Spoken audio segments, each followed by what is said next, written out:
We have a relatively long agenda today. We're going to start with an overview. I'm going to give the overview. That'll take about 10 minutes.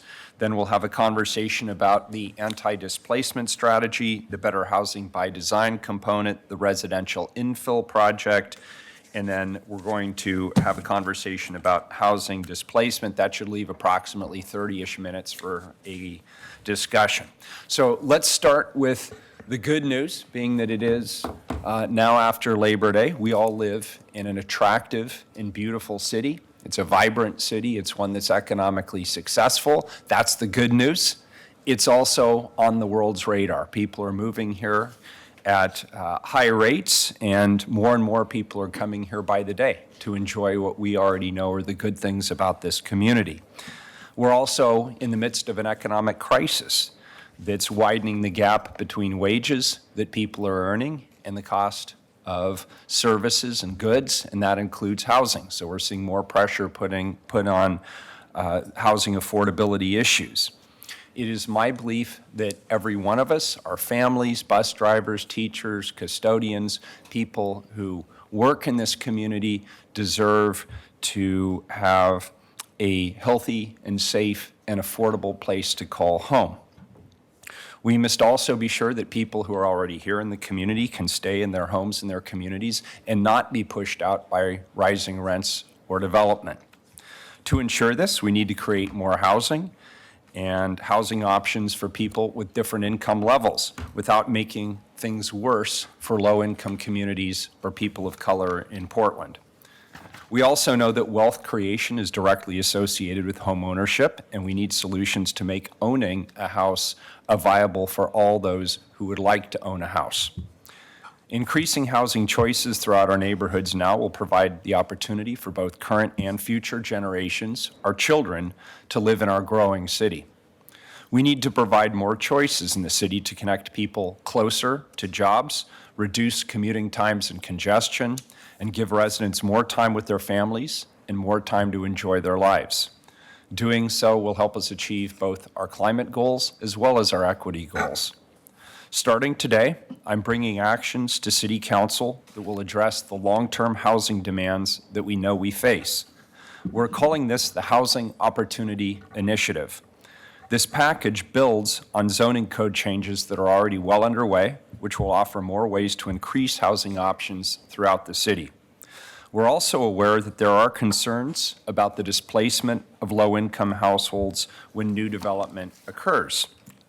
To address these concerns, we're inviting community leadership to co-create an action plan to prevent displacement where communities of color and low-income residents are at risk of losing their homes due to redevelopment, rent increases, past policies, and other factors.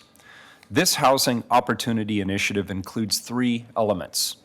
First, the city's first ever cross-bureau anti-displacement action plan, which will add more strategies and tools for mitigating the risk of displacement. While today's work session focuses on displacement in the context of zoning and code changes, we must be mindful of the broader cultural and commercial displacement that is affecting our communities. We need our bureaus to be creative in addressing displacement occurring throughout the entirety of our city. Second, The Better Housing by Design project includes zoning code changes to increase supply, quality, and affordability of multi-dwelling housing. The new code will result in housing that's better designed, architecturally more attractive, more family-friendly, and increases the livability of our neighborhoods. Third, the residential infill project includes zoning code changes to increase less expensive housing options in our residential neighborhoods. You're going to learn more about all three of these elements in the presentation that will follow shortly, and I hope that staff from the Bureau of Planning and Sustainability and our invited community partners will also address some concerns that my staff and I have heard about regarding these policy options. Namely, people want to know what impact these zoning changes will really have in terms of solving our housing affordability crisis. People want to understand the displacement impacts from these policies. Specifically, how are we solving for displacement concerns in East Portland? People want to know, how do these policies help residents today, and how do they set future generations of Portlanders up for prosperity? And specifically, what are we doing to help low-income families in Portland? Our advocates for equitable development and anti-displacement action satisfied with the collaboration on this work. Some people are also concerned that these policies will dramatically change the look and the feel of their neighborhoods. I want to be clear, these are all legitimate concerns, but I believe they can also be satisfactorily addressed. Before I turn this over to Director Durbin, let me just say this. This housing situation is not unique to Portland. Cities all over the country and all around the world are struggling to create enough housing for people of all incomes. We have an opportunity to lead in this effort, and we can learn from others, especially from community champions right here in our own community. I look forward to working with my colleagues, with Bureau directors, and the community at large to implement all three components of the Housing Opportunity Initiative. And with that, Director Durbin, I'll turn it over to you. Thank you very much, Mayor. Thank you, members of the Council this morning. Good morning. I'm Andrea Durbin, the Director of the Bureau of Planning and Sustainability. We appreciate bringing this package and starting this conversation with City Council today after many years of hard work. I've entered this process towards the end, but I can personally relate to the importance of it for Portlanders today and in the future. I grew up in the Seattle area as a renter for most of my childhood. My mom and I lived mostly in apartments. We moved around a lot looking for better schools and opportunities for us. And when I was 15, we moved into a house, and it was a duplex. And as a kid, I loved it because I had a first place where I had 2 floors and lots more space. So it really speaks to the fact that these are really providing more opportunities for Portlanders. I know from my own personal experiences that families need and rely on a good range of housing options, and that apartments, duplexes, and triplexes are important to give families and residents better choices that are less costly. That is what these zoning changes will do for Portlanders. So this morning, we are going to have a number of presenters. We will have, at the end of each section, we'll pause to allow for questions and discussion. And then, of course, we'll have time at the end for discussion as well. And I'd like to start by introducing Chair Catherine Schultz of the Planning and Sustainability Commission. Thank you. Thank you, Mayor, Morning. City Council, Director Durbin, for inviting me today to provide insight into the process and the decisions behind the Commission's project recommendations that make up the Housing Opportunity Initiative. First, I want to thank all Portland residents that came out over the past several years to provide input at our public hearings and work sessions. We received over 1,000 comments on the project, and a range of perspectives that we heard were critical to our process. I also want to recognize BPS staff for all of their work, especially their diligence in gathering feedback from the public, and my colleagues on the Commission that resulted in proposals that I believe helped us meet the city's changing housing demands and development goals. Rethinking our zoning code is just part of the solution to address the city's housing crisis. but it's one that the PSC plays a critical role, and I am pleased of the recommendations that we sent to you for action. Better Housing by Design and the Residential Infill Project are zoning code policies that support action to reduce displacement and increase affordability. But they alone will not solve for these enormous issues. Better Housing by Design passed unanimously at the PSC. We feel the draft sent to council directly solves for increasing our city's housing supply while addressing affordability through development bonuses and providing flexibility in less expensive housing units. The deliberations about Better Housing by Design had few contentious issues. The development in historic districts and parking were amongst the highest. But our conclusions on how to best address those discussions are reflected in the draft.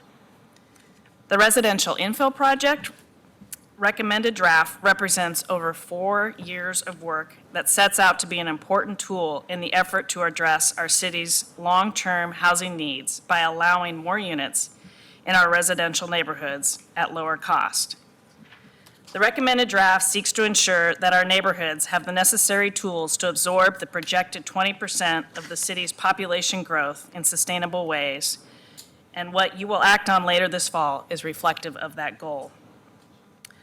But residential infra project did not pass the commission unanimously. It was an issue of potential displacement in our lower income and communities of color that generated the most concern. While it's clear that across the city, we will see less displacement with RIP than we would without, the concerns for neighborhood like Lentz, Montevilla, Brentwood, Darlington, and the potential displacement for those residents was real. And I'm going to have to apologize in my rush to get here. I forgot to pick up the second page of my talking points. So I'm going to somewhat wing it here. What I wanted to definitely follow up with that was we recently had a presentation by the staff on the anti-displacement initiative also in front of you as a part of this package. And that was, I think, really key to alleviating some of those commissioners who certainly had a lot of concerns about anti-displacement in the Portland area. That's and we really struggled with the fact that overall on RIP, anti-displacement seemed to be, kind of much better off for the city.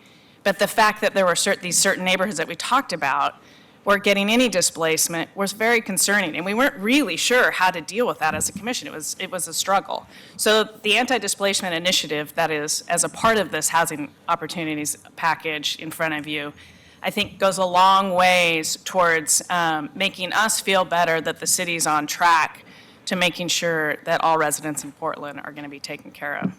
So thank you very much. I appreciate your time. Very good. Actually, you did very well off notes. Thank you, and we appreciate your service and your being here today. Thank you. Great. As we know, Commissioner Hardesty had a question. sorry. Thank you.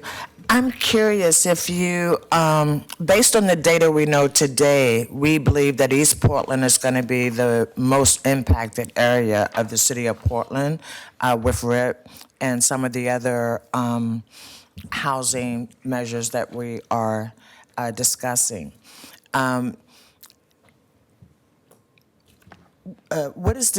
What do you believe is the most appropriate mix to ensure that those who live in East Portland today will be there a decade from now if they want to be? I think we're looking as a commission, again, to that displacement package. But part of the things that were concerning to us with RIP was not having tools or funding for a couple of things. One was not having an offset for more affordable housing. And I believe there's a proposal being floated that addresses that possibility, which made our commission feel hopeful that that tool would be effective. I think the largest concern the PSC had was for renters, and so it's making sure that renters are supported. And we'd be looking to council for various means to be able to fund renter education and or homeownership education for those homeowners who are kind of going through potential opportunities with redevelopment. So I don't know if you're the right person to ask this question, but I see that home sales by affordability in 2000, we have a certain picture, and then in 2017, the picture has radically changed. I'm curious, what is the income level when we say MFI in 2000? What was the income for a family of four as the median family income in the area? Because I'm trying to compare apples to apples, right? And then Right. I'm going to ask the same question about 2017. And I'm going to let Joe or Andrea take that. Yeah, the income level in, is this 20? It's 2019. She's asking about 22,000. We'll have to look that up. We'll have to look it up. We have for the income level, 100% MFI for a family of four in 2019 is 87,900, but we'll have to look it up what it was in 2000. Because that's my point. I think we use the term affordable housing as if it's interchangeable, and it's 87,000 today. It was about 67, I think, just a few years back. So we really need to know what is the income that people need, right, to to really be able to call something affordable. So thank you. I appreciate the answers. Could I offer a little bit of just PSC's maybe deliberations on that point? It was very concerning for us, but it was that definition of affordability. And I think, at least when it comes to RIP, the PSC would say, this package is not solving true affordability. It's just kind of a piece of an overall puzzle. Yes, and I am very aware that this is not an affordable housing package, but when we use the MFI, I think people get glazed over because nobody knows what that means, and Yeah, it I agree. changes so rapidly today. Thank you. Great. Thank you very much, Commissioner. As we know, Portland is growing and our needs are changing. We're on a pace to add 260,000 more people and 123,000 more households by 2035, which increases the need for more housing. We know that Portland's housing stock has not kept pace with our growth, which has contributed to our housing affordability problems today. And while our city grows, diversifies, and the population ages, the needs of Portland households are changing. These changes increase the need for more types of housing choices. We need to provide more choices in the city to connect people closer to their jobs, reduce commuting times and congestion, and improve livability for residents. The purpose of the Housing Opportunities Initiative helps us meet these needs while stepping up our commitment to develop plans and strategies to keep people and businesses in place and maintain the vibrancy in neighborhoods. All Portlanders are concerned about affordability. And this map, which Commissioner Hardesty was just referring to, shows the cost of buying a home has changed since 2000 and continues to be less affordable. The blue dots represent the houses that were affordable to those earning 100% MFI, and the brown dots show sales not affordable to those earning 100% MFI. And as we know, these trends continue. Unless we take a hard look at what type of housing we are creating, what size, what design, and what price, we will not be able to change this trend. We must also create a range of housing that means being honest about who is living there. A common theme we've heard is that multi-unit housing is just for single millennials. But the truth is that in Portland, a broad range of households live in multi-unit housing. 13,000 households with children live in multifamily units. More than half of our households of color, especially Black and Latinx families. Better housing by design will ensure these buildings are designed with families, children, multi-generational families living together in communities of color in mind. We know that in order to meet the demands of our growing city, provide options for people to live closer in, and ensure that future generations of Portlanders can live and thrive here, we need to take advantage of our entire housing areas. Single-family dwelling makes up a significant portion of the city, over 40%. These are areas that can provide more housing options for residents and families, giving people, including communities of color, newcomers to Portland, and longtime residents, more choices to stay in the city. These changes will help improve the quality of life for residents by reducing commute times, giving residents access to transportation options, good schools, and complete neighborhoods, be better for the climate, and stop the proliferation of McMansions in our neighborhoods. This is what we will see from residential infill. These zoning changes will be an important tool for the city to prepare for a growing population, and it helps us be a welcoming city by giving people more options to live throughout the city. We're bringing the residential infill and better housing by design forward together because it completes the work the City Council started when you completed the mixed-use zones project in 2016. Together, these zoning changes give the city more tools to build up our middle housing stock so we can create more housing for our communities that they can afford to live in and be closer to core services. Increasing housing opportunities with these zoning changes will help address our city's long-term housing needs and will reduce the displacement we are seeing today. But even with that improvement, we know that we can do more to develop new strategies and tools to help protect low-income households from being displaced when new development occurs. We've heard that concern from you, City Council, from the Planning and Sustainability Commission, and from the community. These are important questions that go beyond these zoning proposals that need to be a key part of the city's work.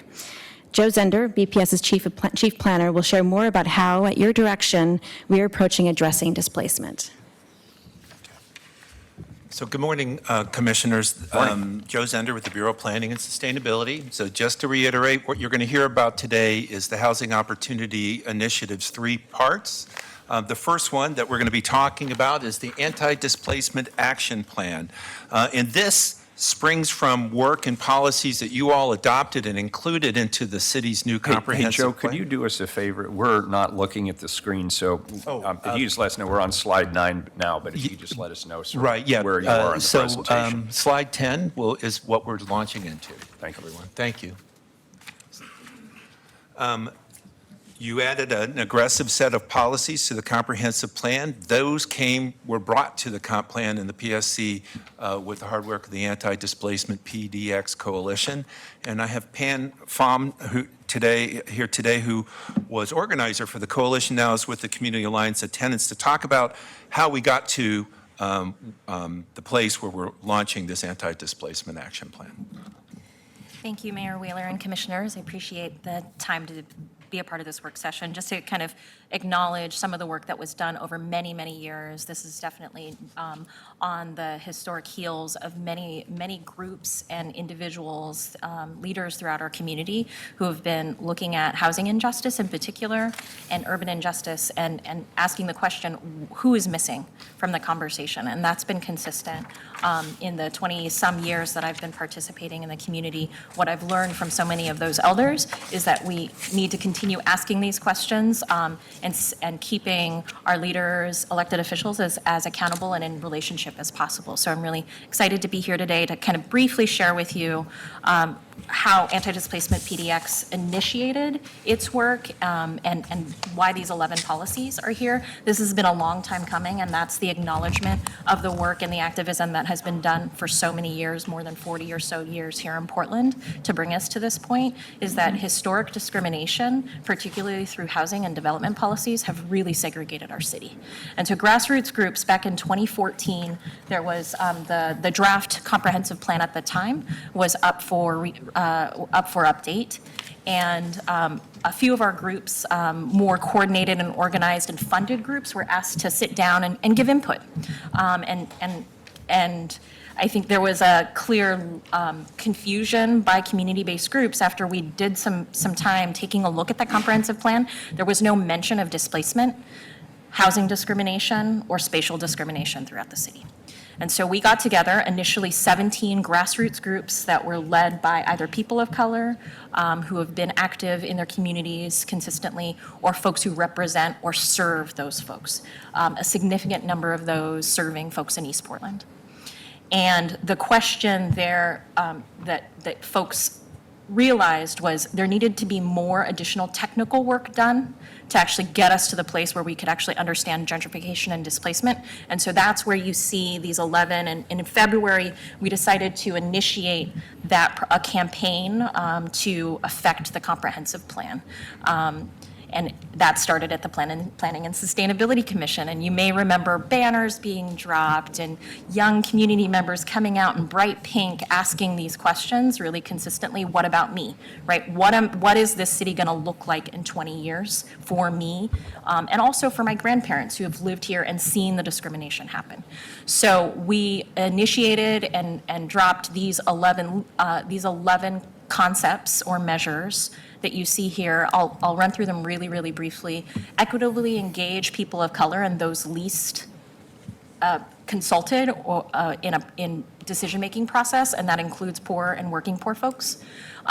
Analyzing displacement impacts, requiring affordability for private developments, using community benefits agreements in writ large, using land value capture in some way, supporting the return of displaced residents to historic neighborhoods, require mitigation for displacement in particular, and then increase affordable homeownership of all types.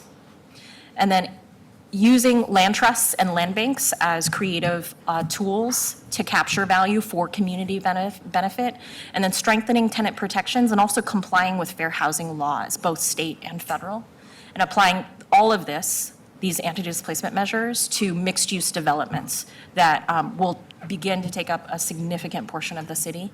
And then also, in general, we got number 12, enforcement of fair housing. So that is what we're excited about. So that was kind of the original 11, and up till then, we spent, about a year and a half working with council. A few of you were on council at the time in the conversation, and some of the commissioners at the table were also on our side talking to council about these issues as well, asking for a change and a shift in how the city does business and how the city provides services and infrastructure. So we're really excited to be here to be able to have that conversation.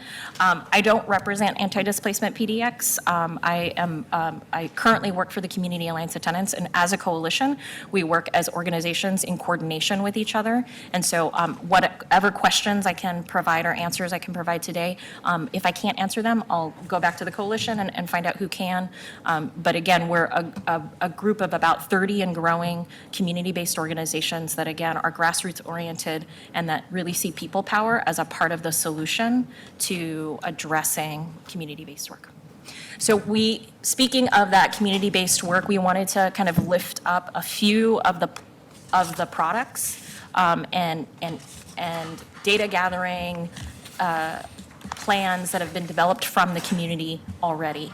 And so this is not an exhaustive list. We know that there are even smaller groups that are meeting at kitchen tables throughout the city that are actually trying to solve problems for them and their immediate communities. And so we want to at least give some space and time that there are resources that are community-led that can help us frame this conversation, that there are opportunities to learn further, and these are just a few.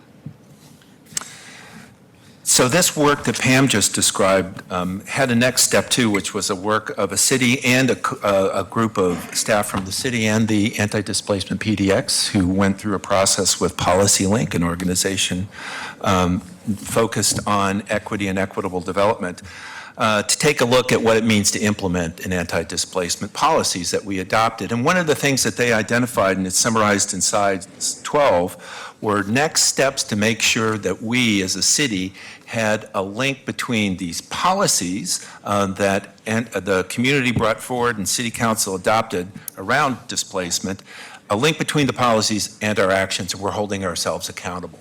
So the Anti-Displacement Action Plan, which we show the elements of on slide 13, is the follow-up to that work. Excuse me. Yes. At first, thank you, Joe. I really appreciate the detailed job that you did. You won. You got the Planning and Sustainability Committee to understand that they needed to engage communities of color. So I just want to, I didn't want to just let that sit there. Congratulations. That was a great win for our communities. My question is about the specifics. Has the city embraced these 12 recommendations, or where are it? So is it a yes? Did you just add it to the plan, or is it something we have to still continue to? Oh, no, these are part of the comprehensive plan, Commissioner, so the city council did adopt those. So those are squarely in there, and they spun off, by the time we were done with the comprehensive plan, even a broader suite of policies and things that we're requiring of ourselves to do regarding equitable development.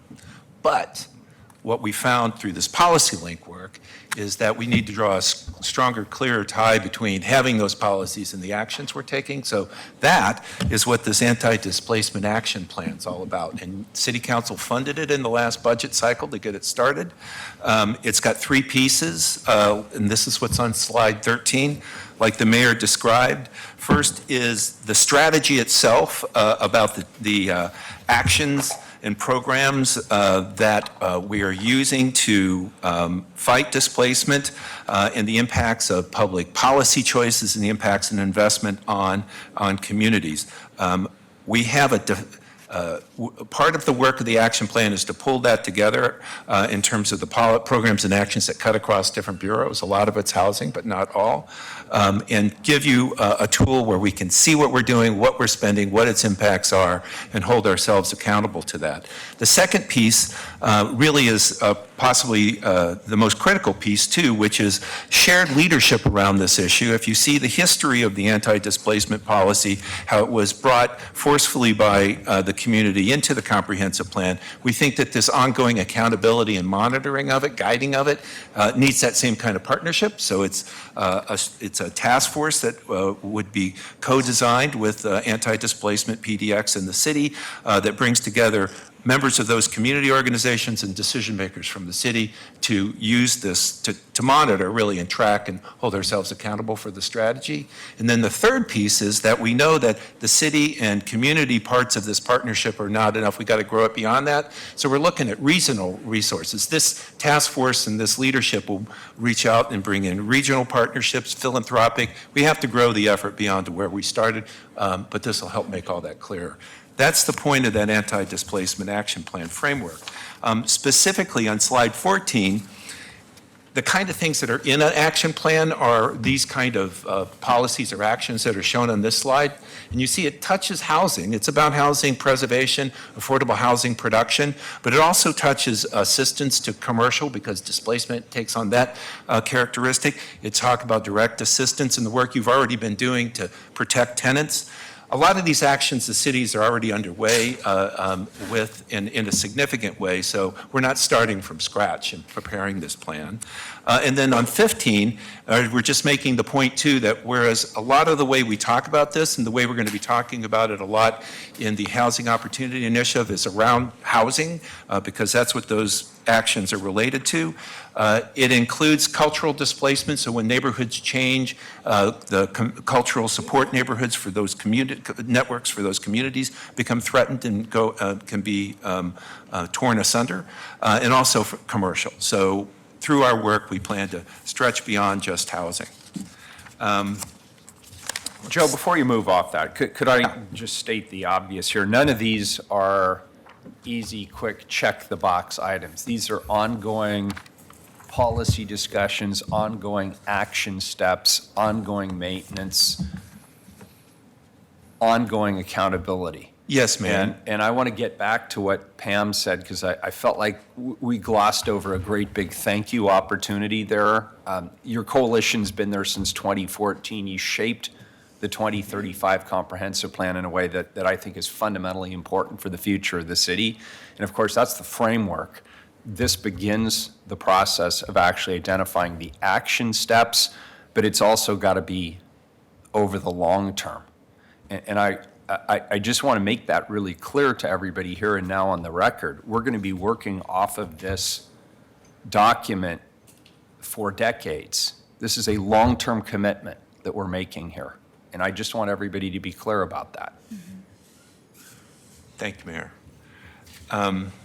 We're setting up the infrastructure to be able to follow through in that long-term commitment, and that is really the heart of this anti-displacement action plan piece of work. And as you can see, too, one last point on this. This is bigger than the two code packages you're going to hear about next, Better Housing by Design and Residential Infill. It's relevant for those, but that's really not what the anti-displacement action plan is about exclusively. It's bigger than those code packages. And it's going to evolve. Yes. So, Mayor, can I just make a comment? Is this where we're going to have a brief discussion? Or do you want to wait till the other? No, now's the time for discussion. Okay. And thank you. It's helpful for me to see the whole and then to be Yeah. able to offer a comment. So I just, having been here for 11 years and having lived through a number of action plans that were very well-intentioned, but foundered because they didn't have the resources or the staff capacity or the follow-through, or there was a change in leadership. That's not just the mayor, but a change in commissioner, and on and on and on. I think one of the questions people are going to have is, this is a very ambitious list on page 10, each one of these items, this is in the comprehensive plan, but each one of these, enforcing fair housing, requiring mitigation, and on and on and on, is complicated, requires staff monitoring these things, enforcing.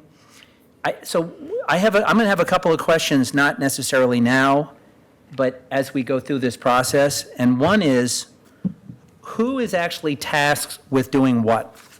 Because I think sometimes people are bewildered by our form of government because we have a number of cooks in the kitchen, and that's fine. But, between planning and housing and wherever else, who's charged with what? And I will say that generally, I'm concerned that we've asked the Housing Bureau to take on a number of responsibilities in a very short period of time for which I have concerns that they have the capacity to deliver on. And that's not because I question the leadership or the quality of the people who work there. I just think there's a point in which you keep piling on things and then without adequate resources, and you're just not going to get the result that you want. And so I appreciate that we're taking this up at the head of the budget process, because I'll want to know through the budget process, what would it cost to actually implement this? What, in real dollars? So who's doing what? Who's on first? What would it cost to actually implement what we have on page 10 and the action plan on page 14? And then the other piece that I think is important here is setting expectations. Anti-displacement is a very important goal. But as we have learned time and time again, the city is no match for the marketplace. We don't have the resources to do battle with the market. Where have we seen the most acute displacement? It's happened during a time of relative prosperity with the economy doing very well. What are we anticipating in the next 2 years? A recession. A recession in which people's incomes are going to go down, people are going to lose their jobs, people are going to find it even harder to hold on. I suspect that the displacement challenges in our community are going to get harder, not easier, during a time of recession, because people don't have the resources to afford to live here. So what are our expectations? Because if we talk in very general terms about a bold anti-displacement agenda, and then every year that we have to acknowledge that the market has scored another win because we simply don't have the resources to compete, I don't want people to become discouraged or cynical about our intent or our policies. So I think it's very important that we set annual goals of what success looks like and what we hope to do, while also saying that because we don't control whether the economy is, doing extremely well and causing displacement or in recession and exacerbating displacement, that these are tools that will help, and they may even help around the margins, but they are not going to fundamentally solve the problem, because the problem is bigger than a housing problem. So those are questions I'll have as we go forward, particularly about who's doing what, the money, and our expectations. So thank you. Commissioner Udaley, and then I'd like So do you want to respond to that? No, go ahead. Sorry, Commissioner.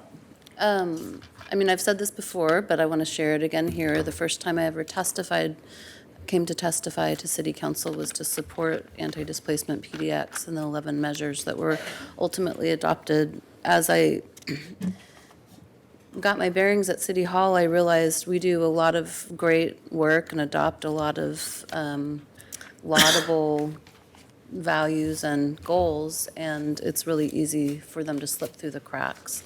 And so that's why I initiated this conversation with Tom Reinhardt. OMF did it and asked who is accountable for making sure that we implement these items. So OMF did an analysis that ultimately resulted in the anti-displacement implementation plan directive that I put forward in the last budget. BPS will be in the lead. That's one answer. I wish this is something we had done 25 years ago. We've certainly missed out on a lot of opportunities. As Commissioner Fish commented, it's really tough to compete with the market, but it's absolutely essential to this larger project, and I won't support these changes without an incredibly strong viable plan for anti-displacement, and I've been saying that for 2.5 years. I'd like to respond as well. First of all, I agree with Commissioner Fish that market forces probably trump a lot of this work, but not all of it. And as I look, for example, at the work that we put collectively into the 2035 Comprehensive Plan, the engagement of communities of color, item number 1, is now institutionalized in the 2035 Comprehensive Plan. That doesn't mean we've reached nirvana with regard to inclusion or engagement, but I don't think it goes backwards from here. I think it's a one-way cog, if you will, and I think that the 2035 plan, which is now the development guideline for this city, encompasses that engagement. I don't believe we've ever been more aggressive than we are right now in terms of analyzing displacement impacts. And the fact that we're here talking about a specific displacement strategy, the fact that we, even though the residential infill plan reduces displacement overall, the fact that we are sitting here and we are overtly identifying 3 neighborhoods that are negatively impacted by that, and we're saying we want to address that before we move on the whole plan. That is a change of thinking for this city, and it's built into this strategy going forward. Community benefit agreements. This council has many, many meetings on many occasions with our labor partners and others to talk about CBAs, CEIP, COEP, and whether we agree or not is almost secondary to the reality that we have the conversation and it's overt and it's front and center and it's a priority. Commissioner Saltzman spearheaded the preference policy, which supports item number 6, support the return of displaced residents. I think we all agree that in terms of scale, it's not adequate, but it's a good start, good step in the right direction. We've worked hard as a community on 2 housing bonds around affordability. Tenant protections, Commissioner Udaley has brought several items before the council that we have been happy to work on and support collectively. The enforcement of fair housing continues to be problematic, and that is one where I think we are resource constrained, and that's one where, as a council, we should have a conversation about, do we want to move away from the current structure, which is periodic inspections, and move towards a reliable source of funding that would allow us to actually do proactive testing, and that's a legitimate budgetary and priority question for the city council. But on the whole, I feel like the fact that we are bringing this plan forward, that there already is a coalition of 30-plus organizations that we are formally impaneling to help us work, to guide this work as well as hold us accountable, makes it highly likely to me that this is not going to be one of those plans that sits on a shelf. This is going to be our action plan. Commissioner Hardesty. Thank you. I guess for me, my biggest concern is the role that community-based organizations are being asked to play. Traditionally, when government forms a task force, it happens in the early evening when people are just getting off work. It doesn't provide childcare, doesn't provide transportation assistance, doesn't provide food. And so when we talk about shared leadership, what is the model that will support community members to volunteer the time they're being asked to be able to fully participate in this effort? Thank you, Commissioner Hardesty. I think that's a wonderful question. I think that's what we've struggled with around getting to the right mix of resources. And so today, I think we will be talking about a specific request of resources to actually have a coordinator that can bring together all of the anti-displacement groups and then continue to build relationships as new groups arise to ensure that with the value of two things, grassroots work, so really getting embedded in the community and understanding the needs and the impacts to community members directly affected by displacement and gentrification, and then secondly, being able to provide the resources as well as the coordination and education necessary for those voices to come through and speak for themselves.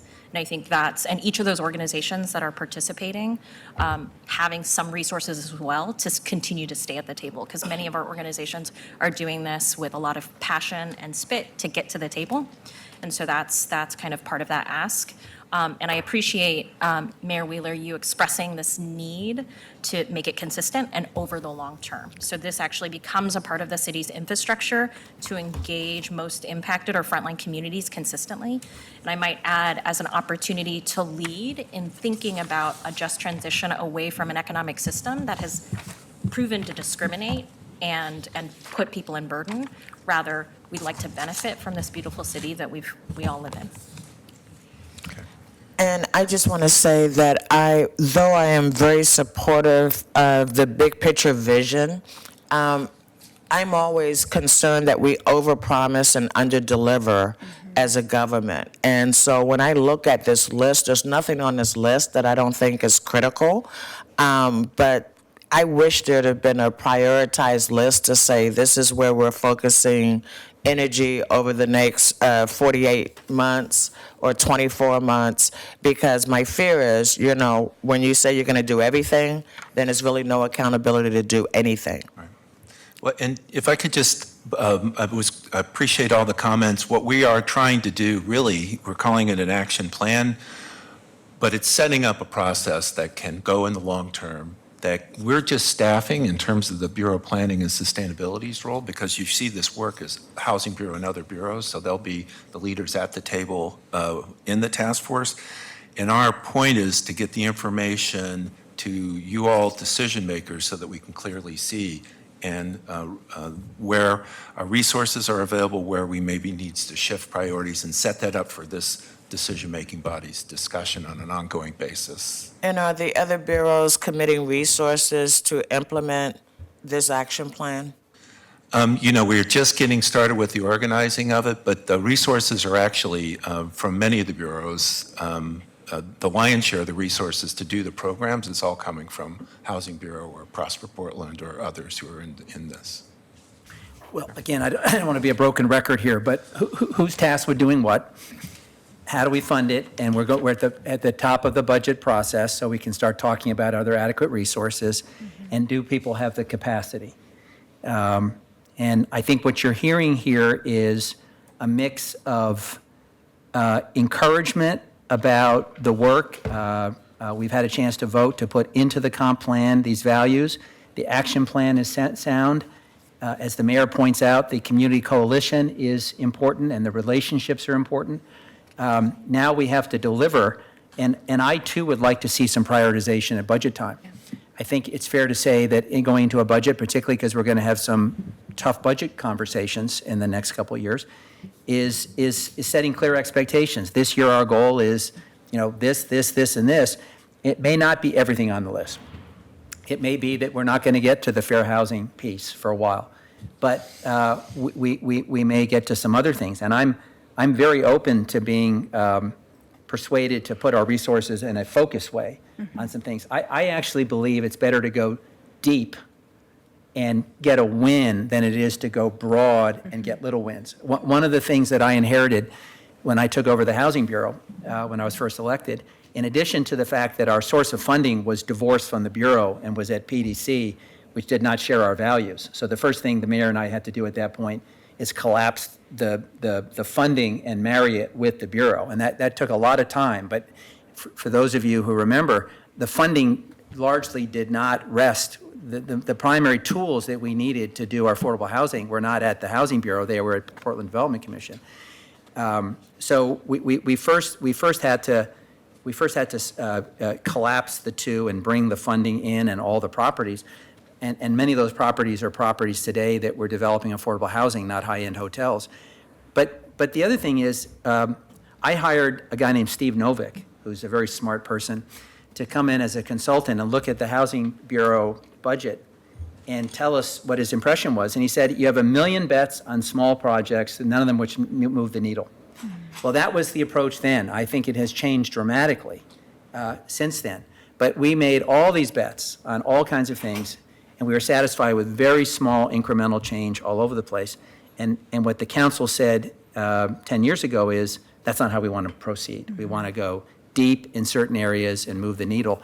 I think that's what you're hearing from us, and we'll look to the mayor to give us a sense of what his priority is each budget cycle. Well, and this being a work session, I'd certainly like to hear other people's priorities as well. If you have to pick one or two, which are the one or two you pick? Thank you. So time check. That was not a rhetorical question. That was a serious question. I mean, Sorry. people don't need to answer today, but if we're going to pick one or two or three, And, before I craft my budget, I'd like to know from my colleagues which one or two or three would they suggest we prioritize? Good. Thank you. And if I can just add that I think the process of working closely with community, with anti-displacement PDX organizations and others, we will have an ability to kind of evaluate and prioritize together and make some recommendations to you. And we're also looking at building and trying to institutionalize this conversation into the other bureaus' work, and the planning and development directors meeting. We'll be talking about this next week and looking at how do we build this into each of our bureaus' work. And I think the resource question is going to be the underpinning need, not of course for the community organizations, which we need to make sure are well-resourced to participate and engage in this process. And I think figuring out which are the goals that we're going to set, and how do we fund that through the city's work as well. So thank you very much. And then what I'm very interested in, what happens if you fail? Right? I mean, of course, I have no expectation that you're going to fail, don't. But what I mean is if we are headed down a path that is not going to get us to the end result that we say we're all after, how do we turn the ship in a way that actually protects the investments that we're making and making sure that we're not doing harm or displacing more people? Yes, yes. It's probably a better description. Yes, that's helpful. Thank you.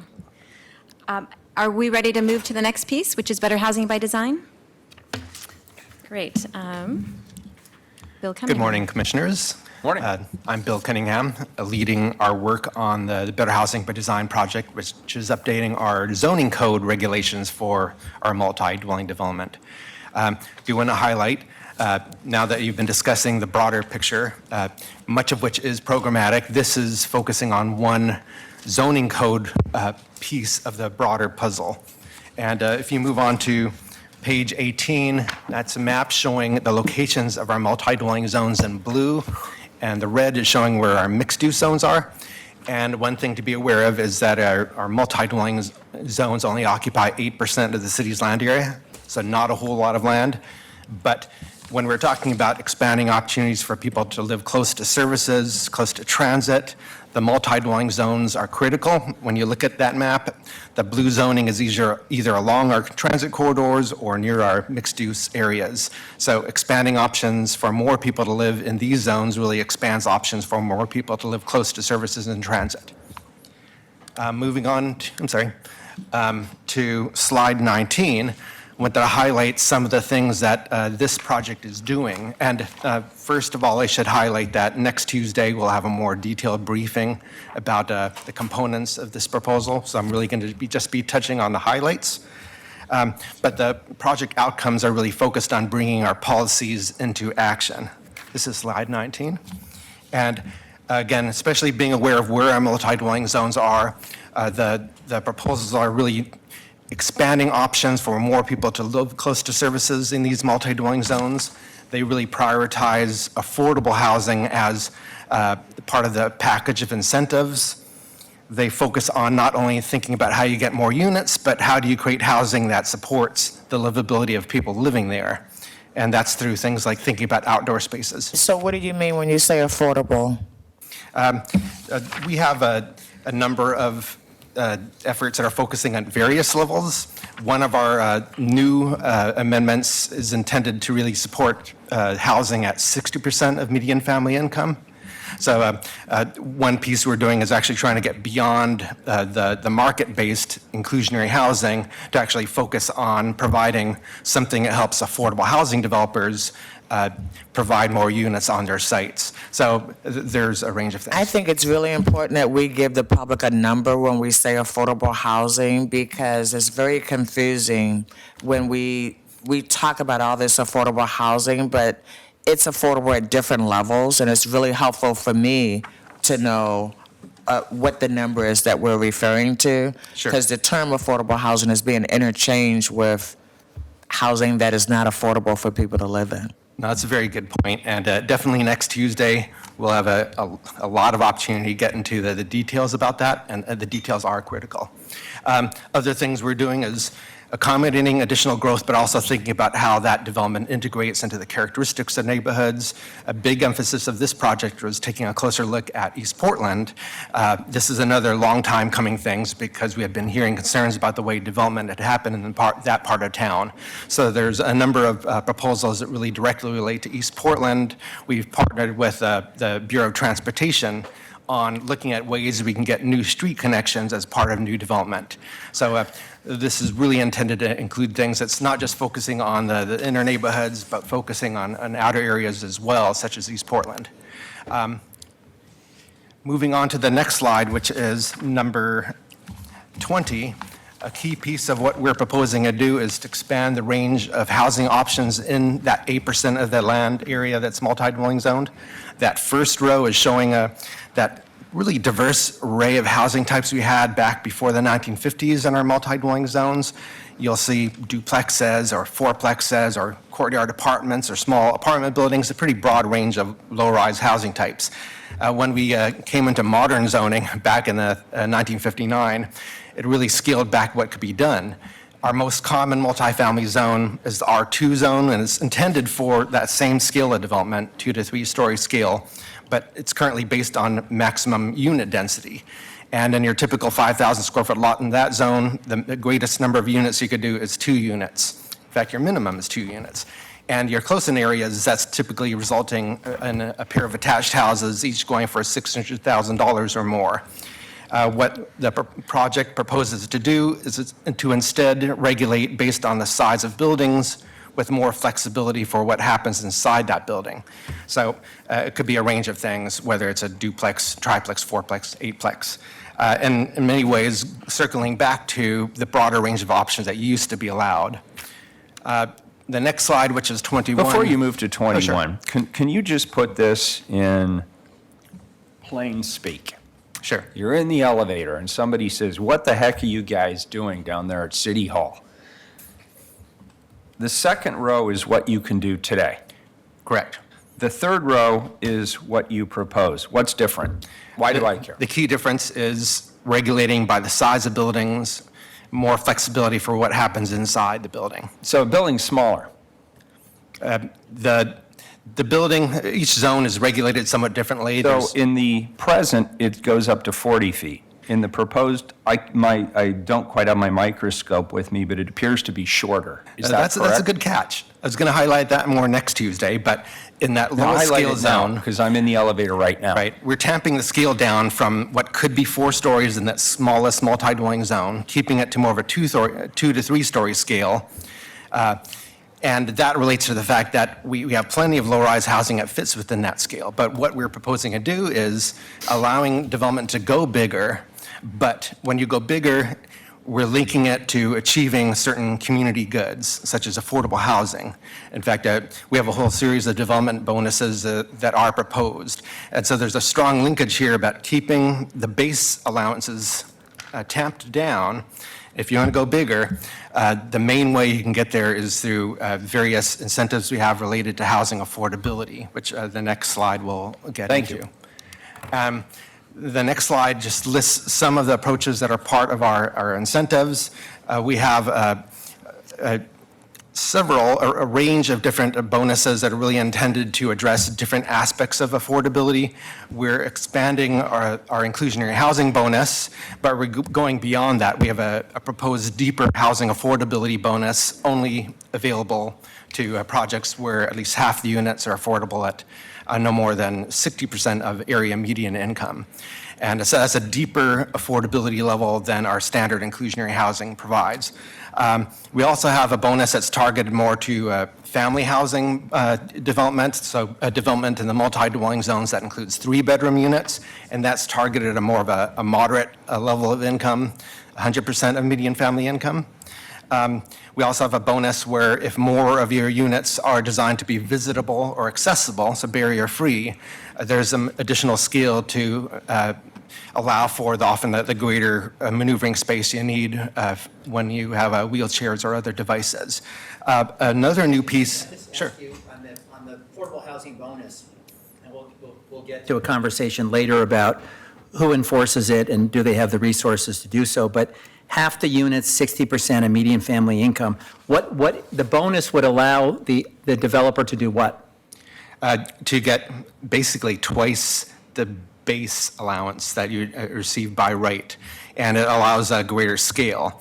The lowest scale zone would go from a maximum of a 3-story scale to 4-story scale. I see. And this came out from discussions with community members where their thinking was we shouldn't only be thinking about incentives that work for market rate development, but when we do have opportunities for affordable housing developers to have a project to provide more flexibility for those kinds of projects. So we're accustomed to using tax abatements to encourage affordable housing. This uses the zoning code. How long would the covenant of affordability be? It depends upon the provision, but for the inclusionary housing and for the deeper affordability bonus, it will be the 99-year term of affordability that inclusionary housing has. The family housing bonus is a shorter term of affordability.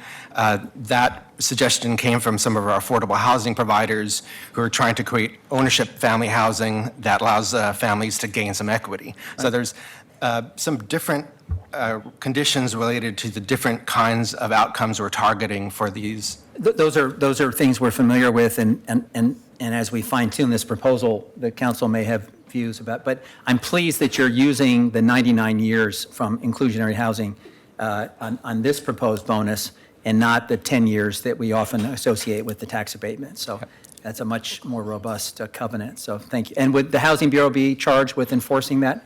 They would be involved with certifying that the project meets the terms as well as enforcing it over time. Yes. Good, thank you. Just one other item, I'm sorry. Go ahead, do your one other item. Just the final item on this slide, which is a new one, is it's related to the preservation of existing affordable housing.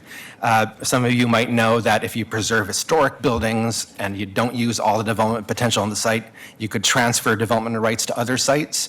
We're extending that approach to existing affordable housing. One thing we heard from community members is let's not only think about creating new affordable units, can we create incentives that help us preserve some of the existing naturally occurring affordable housing that's there. And this would allow, for example, if your zone is allows 4 stories and you have a 2-story older apartment building, you are not deferring the use of the additional development. You could transfer those development rights to another location. So keeping in mind, we're keeping the base entitlement down, transferring development rights from a site where you're committing to preserving that housing as affordability is one way that's linked to getting bigger on the new development site.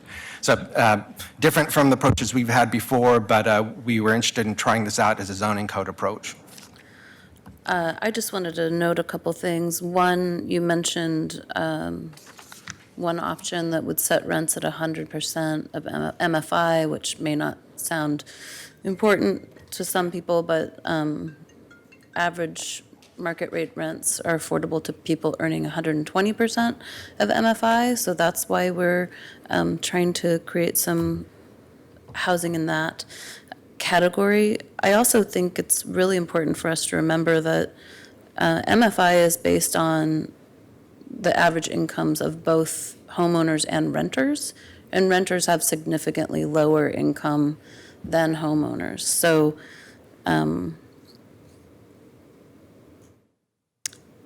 yeah, it's just a detail that gets lost that I think is really important, because we're creating affordable rental housing, but we're basing the income, and we have to because it's HUD, but we're basing MFI, we're using a number that's much higher than the actual median income of renters.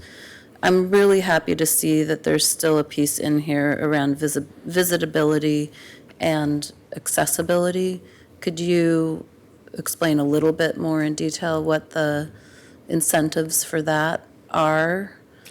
Or will Very we get that briefly, next week? I think Okay. next Tuesday is when All there'd right. be a better opportunity, but broadly speaking, there's a two-tiered approach where if it's more of a residential code building, like a house or attached house, the bonus works where if at least a quarter of the units are designed with one floor to be visitable or accessible, there's a 25% increase in allowed scale. But we also crafted this bonus to also work for commercial code buildings, which usually are required to provide some level of accessibility. For those into the details, those are typically type B units that are designed for people who have some limitation of mobility, but we're providing a bonus for the more highly accessible type A units, which are designed to accommodate wheelchairs. So it's complex, but at any rate, for both types of development, there's a 25% increase in scale. You would not get as much increase as you would for the full inclusionary housing type approach, but it's intended to help defray some of the difficulties of including more of that housing. Well, I'm happy to see it because we know we're already at a deficit for accessible housing, and we're only going to need more. And my last question is, I've heard murmurs among some developers that these zoning changes, they're not necessarily interested in any of this, like it's too restrictive or it's too small scale. Do we know that there are developers that are ready to kind of fill this or seize this opportunity? It sounds like you've been talking to affordable developers, which is great. I could only share anecdotal information. me too. On almost a daily basis, I get calls from developers wondering when they could build to the new code. Okay. One thing we basically heard was that it's easier to do multifamily development in our commercial zones than to do multifamily development in our multifamily zones. And some of what we're doing is trying to reduce some of those barriers. So it depends what kind of development you're doing. If you're a row house developer, it might make some things more difficult. But anyway, next Tuesday would be definitely a good time to dive into the details. Sorry, forgive me. Moving on to the next slide. Oh, if it's okay. Just a quick moment on the visitable units. I would say the PSC really struggled with this particular item and wanting to go further, but kind of came to the conclusion that the best place to push was be the building codes and at the state level to basically make more homes all across the city just required to meet some certain standards. And so we would look to certainly support to kind of push back on the state. Thank you. Well, we've seen around the city some of the houses like you referred to in this document, and they are really expensive. So just because they're smaller doesn't necessarily make them more affordable. So what's the difference between just allowing more of things that people can't afford to live in and actually creating affordability in these various housing types? I'm not going to answer that entirely completely. The residential infill will get into more details and some of the price points.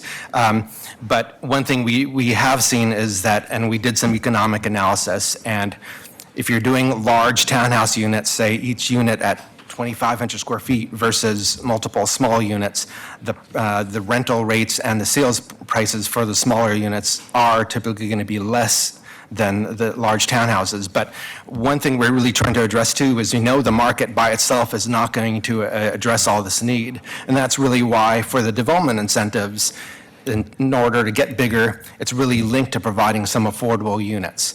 And so that's intended to be one zoning code piece to expand the range of affordable units. Some of our analysis has indicated that including affordable units at even 60% of median family income will pencil out in some of these zones. We know programmatically that's the way you're going to have to address a lot of the more deeply affordable housing needs too. The zoning code by itself is not going to get us all the affordable housing that we need to support all Portlanders, and I think that's why we've really linked this into this broader effort. Knowing the zoning code by itself won't do it. Bill has a couple more slides, and then we'll be complete with this session. Just want to highlight some of the other aspects. One piece is related to outdoor spaces. We were building on some of the work done through community partnerships where they're bringing in discussions from people who live in multifamily, including lower income and immigrant communities. And one thing they had indicated was the importance of having outdoor space where people live. Some of our higher density zones require no outdoor space, and there are some concerns given the fact that some Portlanders, a lot of our communities do live in multifamily. More than half of our African American and Hispanic families with children live in apartments. So concern some raised was that, well, families don't live in apartments does not hold true. If you go to East Portland, for example, and look at some of the apartment complexes, you will see children playing in the parking lots, which in some cases is the only place for them to play. And the basic premise we have here is that families should be able to have access to outdoor space without needing to afford to live in a single family house with a yard. So outdoor spaces are part of what we're proposing to acquire with multifamily development. Another piece is related to just integrating that higher density development with neighborhoods, and there are a number of provisions, and slide 23 is an example of that. That's really intended to knit that higher density development with the characteristics of our neighborhoods. So limitations on front garages being one of the proposals. And then, as I mentioned before, we have a package of amendments related to East Portland that involved a partnership with the Bureau of Transportation. They undertook a connected center street plan. And we're really trying to address some of the issues specific to East Portland, looking at how do we get additional street connections in those areas, large blocks, but also looking at some of the positive aspects of the large blocks of East Portland. It's often the middle of those blocks where you have the groves of Douglas firs. So we have some provisions really intended to keep the centers of the blocks more open, less built up. But at any rate, you will hear more about these on next Tuesday. And with that, just to highlight, in sum, what we're trying to do is really trying to provide more flexibility for more types of units, create more additional incentives for affordable units, expanding some requirements for outdoor spaces and design approaches to integrate development into neighborhoods, and to create new approaches to getting street connections, and overall, trying to create a situation where we have more and better housing options for more Portlanders at a range of income levels and physical abilities to live close to services with a design that supports active living and creates more connected communities. And that's what I have, and I'm turning, if there are any questions. So I have a question for Joe Zender. Joe, how do we prevent the introduction of this middle housing from becoming a windfall for Airbnb? And I want to just establish as the context, we had a land use hearing recently where there were an enforcement proceeding, which is still an active case, so I have to be careful how I talk about it, but the two facts that we learned during the course of the case is that in Laurelhurst, the property owner rented out his property for $4,000 a month, which seems like a pretty substantial amount of money, until he realized that he could generate $15,000 a month by using Airbnb. And his current rate is $150 a day plus $50 per person, minimum of 6. You do the math, as Commissioner Fritz helped me with the math recently, that gets to $450. You multiply that by a month, you're close to $15,000. So my question is, how do we ensure that by expanding these housing choices and duplexes, triplexes, fourplexes, and the like, we're not creating a windfall for Airbnb? Great. Commissioner, I'm going to turn this over to Sandra Wood, who's actually our lead on this topic. So. Good afternoon. I think we ensure it by two ways. We make sure that the policy is right, and I believe our policy is right. When we had the debate at City Council about short-term rentals and the allowances for those, what council adopted was that the unit where the short-term rental takes place needs to have a permanent resident in there. And by permanent resident, it was determined that 9 months out of the year, if someone lives there, then they would be able to do a short-term rental. And so when they come in for their permit, if they come in for their permit, they show their driver's license and prove that they live on the premises. So that's in the zoning code, what we called an accessory use. The primary use is for that person to be living in that dwelling unit. As an accessory use, they could rent out 1 or 2 bedrooms on the site, not the entire house.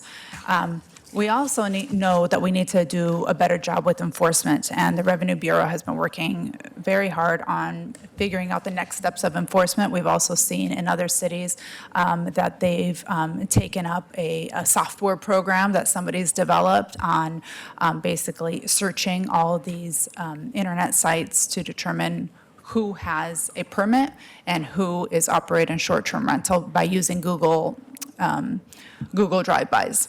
Yeah, we got good news recently that Thomas Lanham and the city has settled the lawsuit with some of these short-term rental companies. But all I want to say is there are going to be people who are going to try to game the system. And just like monetizing a house where you got $4,000 in rent and turning it into a $15,000 a month investment, there are people who are going to look at the fourplexes and say, oh my God, I can rent 4 units out and be absentee. We've had difficulty catching up on enforcement, obviously.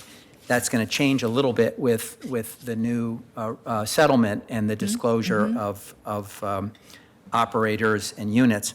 But I just want us to be aware of that as we go forward, because it would be a shame if we end up at the end of this process creating a greater set of opportunities for people to come in and fundamentally change the character of neighborhoods by turning properties into motels, which is what we're seeing all over the city. And to clarify, even with the fourplex, there would need to be a permanent resident in each of the units, Correct. because we consider Yeah. each unit separately. So it's I not think that like will we be could- more observed in the breach than whatever Shakespeare used to say. But I appreciate that that's our law, and that's that if we enforce it, that's our insurance against that happening. Correct. So thank you. When we get to the next discussion, though, it turns out that House Bill 2001 says that we're not allowed to require owner occupancy for ADUs. For ADUs, Yeah. but we're talking Airbnbs. I know, but if I'm wondering whether we're going to still be allowed to require a short-term rental to have an owner occupancy. Sounds like something we have to have legal counsel take a look at, but I don't think we were preempted in that legislation. My understanding has that it's always been that either the primary residence or the ADU would have to be owner occupied, but one full.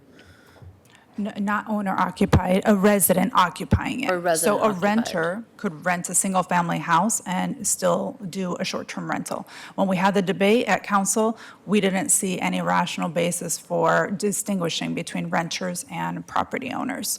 And we wanted to afford the renter an opportunity to. Well, either earn way, income. if Yeah. there's a primary residence Yes. and an ADU on one lot, only one of those units has to be Occupied by a resident, Yeah, correct. that's what I meant. Correct. Thank The ADU is the exception Yeah. to the unit count. Great. So we're going to move forward to cover residential infill. We're running a little bit tight on time, so we will talk about residential infill and then the state legislation and the impact on city codes and what we're proposing. We are going to bring the displacement conversation about better housing by design and residential infill to each of those work sessions. So, Sandra. Okay, so we're on slide 27 right now, which is with the title slide for residential infill project. As you know, this project includes a number of recommendations that we'll be discussing more deeply when we're here for the public hearings later in the fall. But for today, we're focusing on the big shifts that the Planning and Sustainability Commission is recommending to Portland's single dwelling zones. I think you'll find that these recommendations support the city's goals for more compact development, and they really move us away from our current trajectory of one small house being demolished only to be replaced with one larger and more expensive house. The residential infill project accomplishes that by increasing the access to more types of housing in all Portland neighborhoods and by allowing more units at lower prices on each lot. It also proposes to include new limits on building scale and height to improve compatibility in these neighborhoods and reduces the rate of redevelopment and displacement pressure. Whereas the Better Housing by Design project that Bill just talked to you showed the blue and red map, and the blue was this multi-dwelling zones. In the residential infill project, we're looking at strategies and approaches for the single-dwelling zones, which accounts for more than half of the city's land area. It's all the area in yellow on this map. On page 29. On page 29. 29, there we go. So getting into the proposals, the first key proposal is to apply new limits on how big a house can be. This slide shows a range of houses on a typical 5,000 square foot inner Portland lot. On the left is a typical older home in Portland. On the far right is the largest house that can be built under today's code, which is quite substantial. Next to that is the largest house built on one of these lots in recent years, and that came in at 4,400 square feet. And the greenhouse shows the recommended size limit of the commission at 2,500 square feet on a 5,000 square foot lot. Mayor, I think this gets to one of your questions that you had previously about how these policies would change the look and feel of neighborhoods, and I think this is one of the biggest changes people will see. If a new house is being built, it's going to be dramatically smaller than what they currently see. Yeah, this is exactly what I want people to see, because Yeah, it and addresses people one of the forget- yeah. major concerns that people are expressing about this entire process. Yes, and when we've done outreach, we always have to remind people that this is one of the components of the project. It's not just the additional dwelling units. So moving on to slide 31, the second proposal is to increase the range of housing types that are allowed to be built in single-dwelling zones. Currently, we allow a house with an ADU on all lots. Portland also allows duplexes on corner lots already. The recommendation is to allow different combinations of up to 4 units on a lot, like a house with 2 ADUs, a duplex, a triplex, or a fourplex on all lots.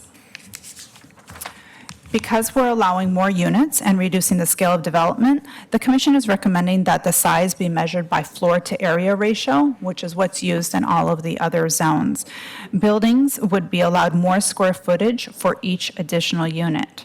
But still, the overall size of the building that's allowed, even with 4 units in it, is less than what's allowed today for one big house. In addition, a bonus floor to area ratio is offered if one of the units is permanently affordable and when converting an existing house into multiple units. Well, let me go back. So one of the significant outcomes of these changes is the relationship between unit size, housing types, and housing cost. This is a function of smaller unit sizes, as well as the ability to divide the cost of land across 2, 3, or 4 units as opposed to 1. In this example on the left, we have a typical new house selling for about $775,000 or 170% AMI. So this is a high-income household. Next to it on the right, we have a duplex where each unit would sell for about $465,000 or 110% AMI, which would be a more middle-income household. The next slide is a triplex and fourplex and follows the same format. Each of these has 2 to 3 bedrooms, and the range goes from 80% MFI or 90% MFI, making these much more affordable to teachers and nurses and librarians and people of that. Could I ask you a question on this? Because Sure. this is another one of those points that people raise. Is this verifiable information? Yes, it's a verifiable information in the sense that we hired an economic consultant, and he was looking at the same lot in different neighborhoods and what sale prices were. Could we get the executive summary of that study posted, or is it already posted? It's already It's already, posted. and where can people see it if they want to go deeper They into can this? see it at portlandoregon.gov/bps/infill. Okay, That's great. our website, and when we file for council, all the information will be there, but it's certainly at the Planning Commission stage as one of the appendices to the report.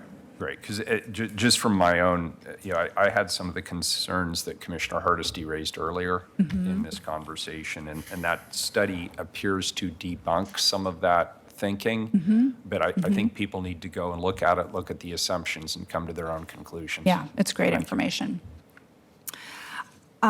Moving on to slide number 35. This is the next key proposal, and this is where these housing types should be allowed. This was, of course, a hotly debated issue, and the Planning and Sustainability Commission is recommending that housing options be allowed in most single-dwelling zones of the city. In particular, the commission wanted to give low-income homeowners the opportunity to use these provisions to build wealth.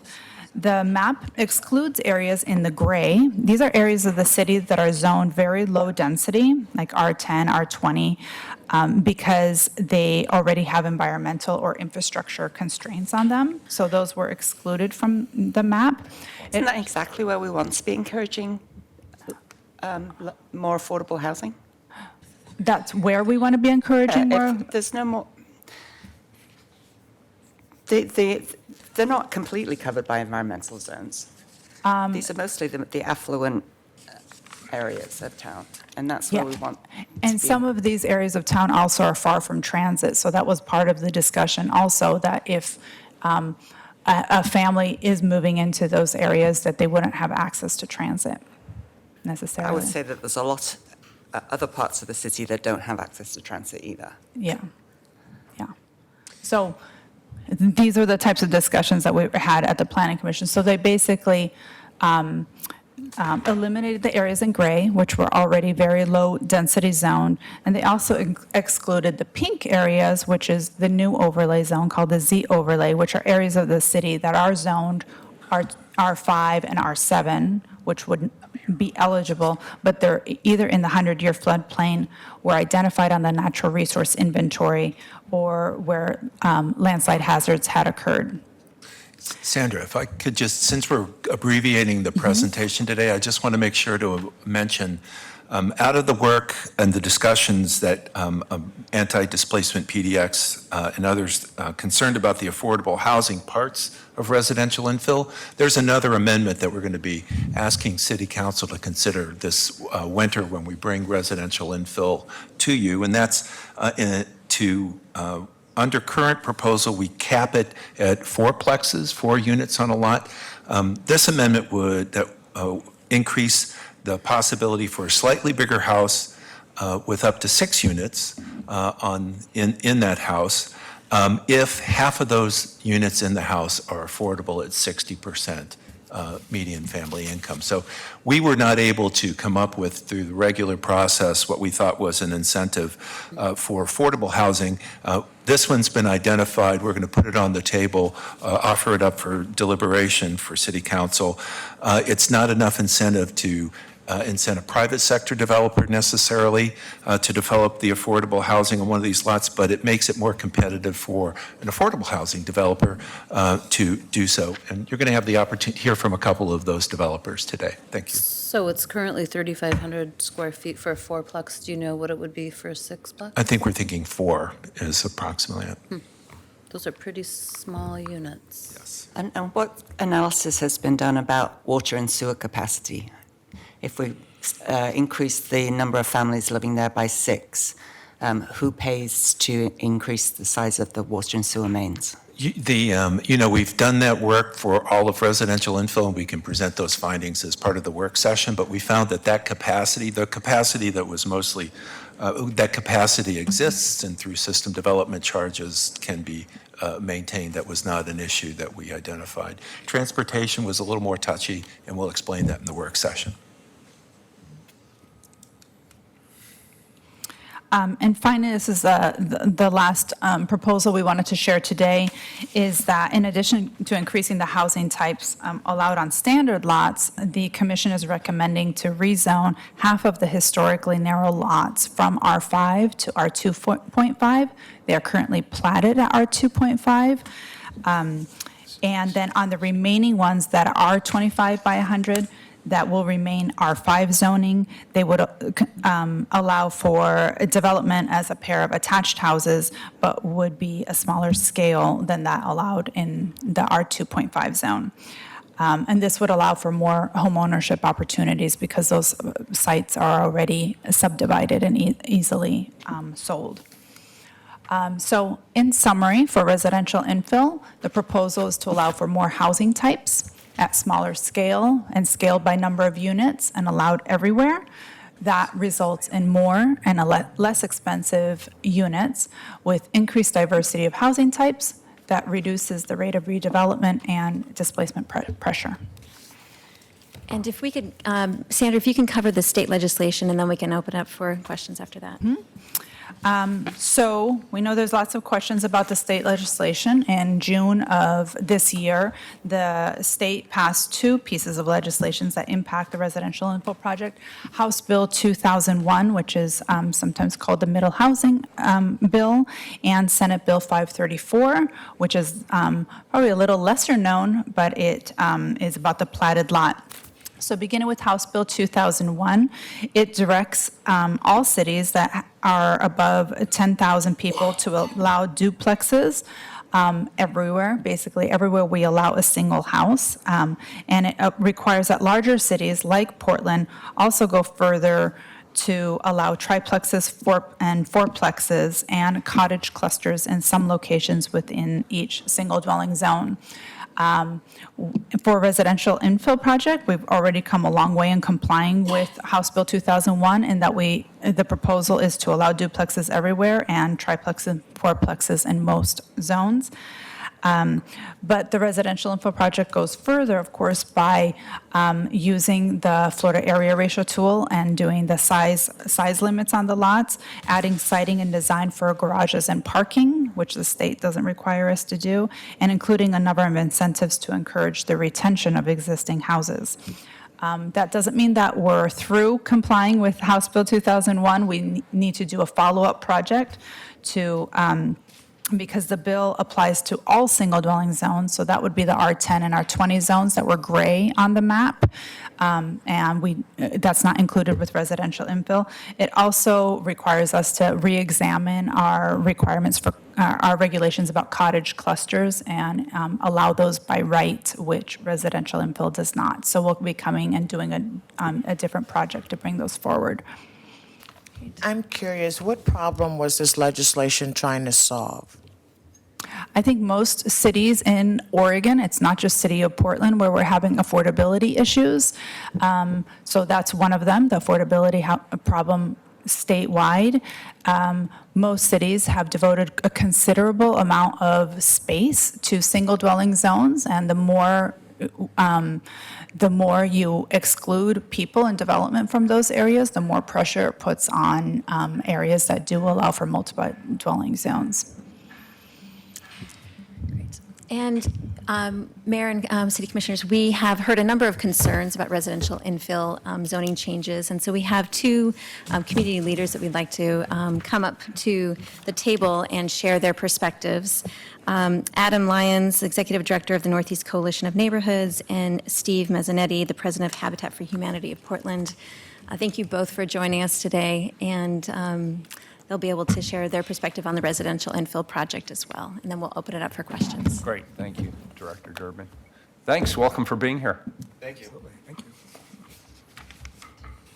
Steve, would you like to start? Sure.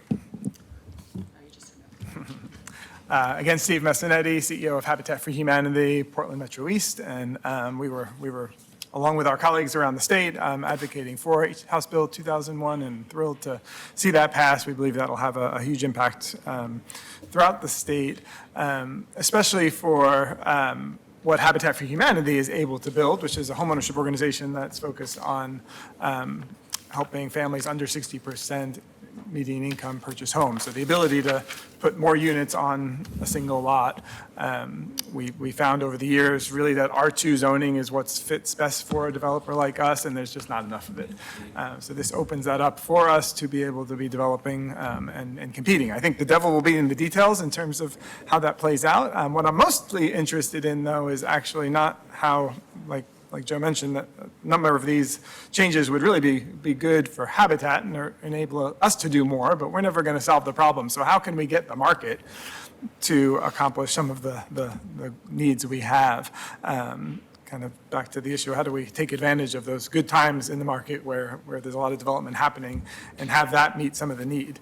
So I think we do need to dig in, make sure that the numbers are accurate. One of the, I guess, three items I wrote down just listening thus far. One is around homeownership.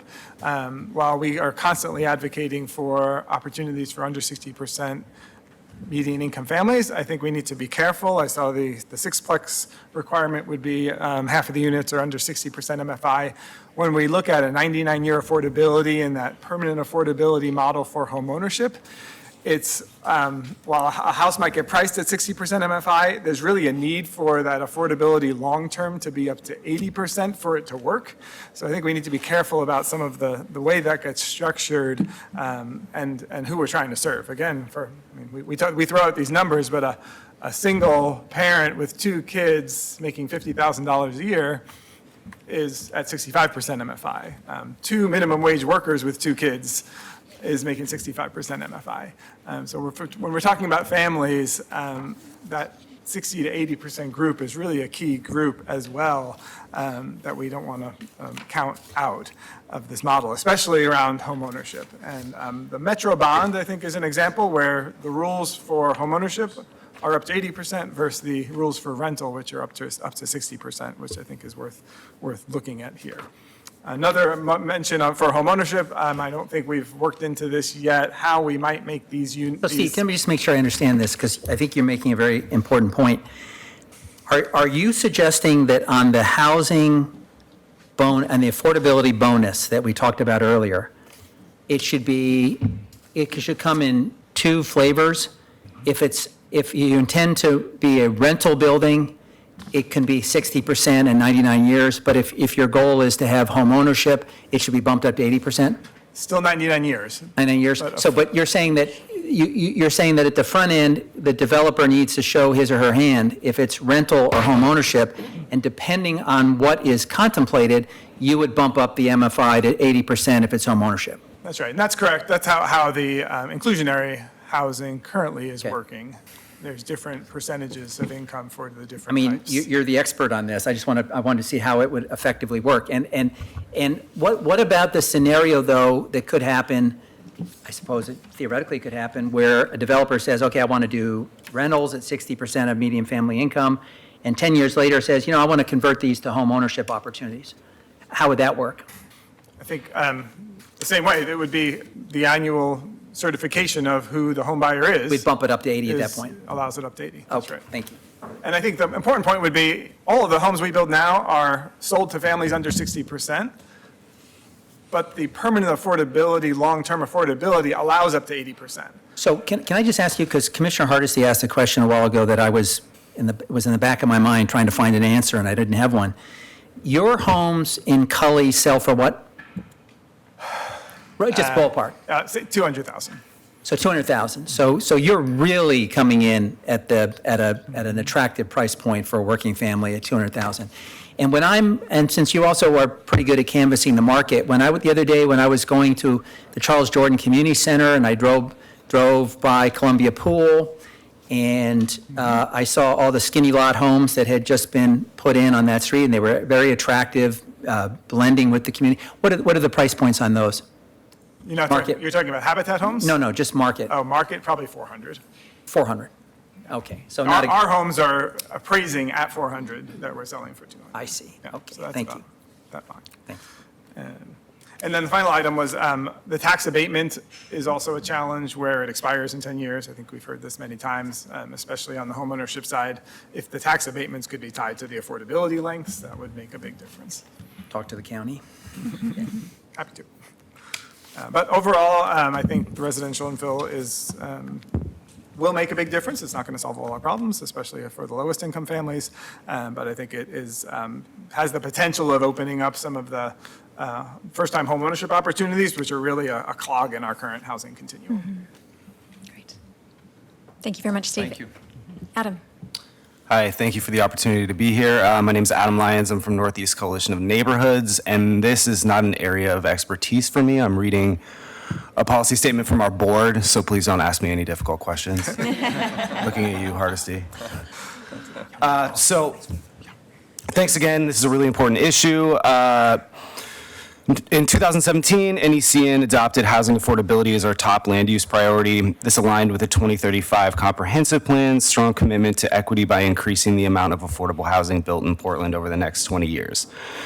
So we were pleased to discover the economic analysis in the proposed draft projected that the residential units in duplexes and triplexes allowed under the proposed changes would cost 35% less to rent than single-family homes built under current code. We believe that our neighborhoods desperately need these housing options and affordability so more residents have the opportunity to enjoy our great parks, schools, and access to work and social services. However, we were a little disappointed to learn in the same analysis that the projected only an additional 86 units being built each year. In 20 years, that would lead to the creation of 1,700 units, which would be woefully inadequate to match the 100,000 additional households Portland is projected to get. We believe that if the proposed draft, and again, this is from 2018, as is, housing prices will continue to increase and displacement of long-time and low-income residents will continue. So for this reason, we propose, let's see, we've got 6 recommendations, some of which might have been adopted because of 2001, I'm not quite sure. The first one is to limit the size of houses while maintaining flexibility. NECN recommends providing an additional 0.1 FAR per additional dwelling unit. Providing 0.1 FAR per dwelling unit will support the creation of a variety of unit types and sizes to accommodate different needs. This 0.1 FAR would be in addition to the 0.15 FAR allowance for detached accessory structure that building amenities do not compete with building dwelling space. Is there water? Do you guys have any water? Is that? Here's a water. Oh, thank you. That'd be great. Improve setbacks to better reflect those of adjacent houses. NECN recommends. Thank you, Commissioner. That's the mayor. Oh, that was the mayor. I didn't look up. Right now, I'm just delivering the Just water. gave him a promotion. Water boy. This isn't on record, is it? I'm just kidding. Oh, yeah. No, not at all. Okay. Keeping setbacks at 10 feet allows more flexibility for siting of structures, so more sites can be developed into duplexes and triplexes. Create an additional housing options overlay zone, the new A overlay. NECN recommends allowing triplexes on all lots. Provide incentives for affordable housing and historic preservation. NECN supports providing a bonus if at least one unit is affordable, as stated in the proposed draft. Encourage more cottage cluster development. NECN supports proposed changes to promote cottage cluster development. Again, this is a really important issue, and thank you for your time and your advocacy. Excellent. Hey, thank you, Adam, and we appreciate your your letter being real here. quick? I missed a couple. I marked it up, so. Laughing at the mayor. Could we get a copy of that emailed to us? Yeah. So we probably already have it Electronically? somewhere, Sure. but Yeah, that'd yeah, be no great to problem. get a copy of that. Yeah. Thank you. And I don't know, Joe or Director Durbin, if you had any reaction to the testimony? I think a lot of those are in the amended package, Okay. but we can work with you on those to understand them more specifically. The notions have been under discussion of trading off size for number of units and setbacks for a while. Yeah, good. Made sense. Thank you. Thanks. Thank you both for coming today. Appreciate it. So we have 15 minutes in the final part of the session. If there are further questions, I will just recap we're on page 46 of the slide deck, and that's just with the timeline and next steps. We're scheduled to bring Better Housing by Design next week for a council work session, September 10th, and the first hearing is scheduled for October 2nd. Residential infill project, we will have a work session, first hearing in December, to be confirmed. And then, as Joe and Pam had described, the anti-displacement action plan groups are working. We're working to develop that plan and structure and figure out how to resource organizations to really engage, but the real work will start, kick off in early 2020. Great. Anything else? Andrea, Commissioner Fish? excellent presentation. Thank you very much. I have two requests. One is, at the appropriate time, I'd like to offer the amendment that Habitat alluded to, so that the council can have a opportunity to discuss whether that's an appropriate bifurcation. So I think it's an important enough issue that we should put it on the table and take public testimony and debate it. And second, I would make a request, Mayor, that the next time we have a public hearing on this issue, that the Portland Housing Bureau be invited to sit at the table with planning and sustainability, because I think I don't think I'm alone among your colleagues in terms of having questions that arose in the course of this presentation that I would like to address to Director Callahan, particularly around capacity and enforcement. So I would ask that the Housing Bureau be at the table as well for that purpose. Yeah, But very thank good. you for an excellent presentation. Director Callahan's actually in the room, and she's been listening attentively, and I'm sure she would love to sit at the table next time. So thank you. Appreciate that. Commissioner Hardesty? Thank you, Mayor. Also, I think it's really important to bring back the MFI from 2010, and then the current MFI, so that we're all talking from the same script. It's going to be important for us to be able to understand both how quickly that changes, and also what are we talking about when we say affordable housing. I really appreciate the work that's been done, but I do need to highlight that the last thing the council's going to be asked to consider will be the anti-displacement action plan task force actions. And I don't want that to get lost kind of in all the other stuff that has to happen. So how do we make sure that we're engaged as that process develops? Because it's not easy to work across bureaus, and it certainly isn't easy to work across bureaus and 30 community-based organizations, primarily led by volunteers. So it'd be important to have a timeline about how that's rolling out. Thank you. Commissioner Daly? I have a little laundry list of items I want to bring up. One, I just want to make it clear, as far as the anti-displacement implementation plan goes, I believe we're at the point of creating an implementation action plan, and that is supposed to more clearly communicate intention and direction with clear roles and responsibilities, as Commissioner Fish has raised concerns about. That formal agreement among city bureaus with community partners will come to council, correct? Okay. BPS will be in the lead, and then we will go about allocating funding to support the staff time needed to facilitate the process at BPS and at the implementing bureaus, and fund highest priority programs. So I think a lot of the concerns that were raised today about this, about the anti-displacement piece are in motion. I want to raise my concerns about mostly about residential infill, and I'm going to need some follow-up from the Bureau. I don't expect a lot of feedback on this today. My number one concern is displacement, that I can't support anything that's going to make the situation worse on the ground for low and moderate income residents of the city.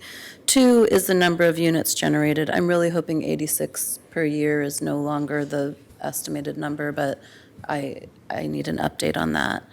Three is affordability. Are we going to generate not just the number of units that we need, but the types of units, and the numbers within those categories, 60%, 80%, 100%. I want to talk more about home ownership opportunities, or I want to explore that, I guess. I want to make sure that we're doing everything we can to incentivize preserving existing housing, and that we don't inspire a rash of demolitions. want to talk more about accessibility. And then finally, the drum that I've been beating for 2.5 years is that this policy needs to benefit average Portlanders. And as it stands, an average Portland homeowner will not be able to access or enjoy the benefits that we're trying to deliver because the average Portland homeowner doesn't have access to $150,000 to $200,000 to develop an ADU or create an internal division. And so that remains a huge concern for me because I think that's where we prevent demolitions, and it's where we have the opportunity to create affordability. Because if I'm an average homeowner and my property values go way up because the zoning just changed in my neighborhood, allowing different types of housing to be built, and I don't have access to $250,000, I'm probably going to seriously consider selling that home to a developer who will tear it down and build new, less affordable housing. So I've been working on a solution to that, and it's very important to me that when we advance this, we also advance opportunities for average homeowners. And then finally, I support Adam's request on increasing FAR by 0.1% for each additional unit. I think when you get up to the fourplex, those are tiny units if we're being limited to 3,500. And I love the bonus for historic preservation. I'm not sure what that would look like. And I want to talk to somebody about parking. Okay. I agree with everything Commissioner Udaley just said. Thank you very much. Oh, dear God, no. You nailed it. Wait a second. What just happened? No, come on. The only thing I would add is I'm very concerned about access to transit, and the whole city does not have access to transit. So then we do need to start looking at parking because people are going to have to drive. I think this is very detrimental to our climate action plan, and I'd like to know if there's a way to, well, there may not be now that we've got 2001, but to have what we said in the comprehensive plan, which is where there was going to be access to services and transit. I also agree with that.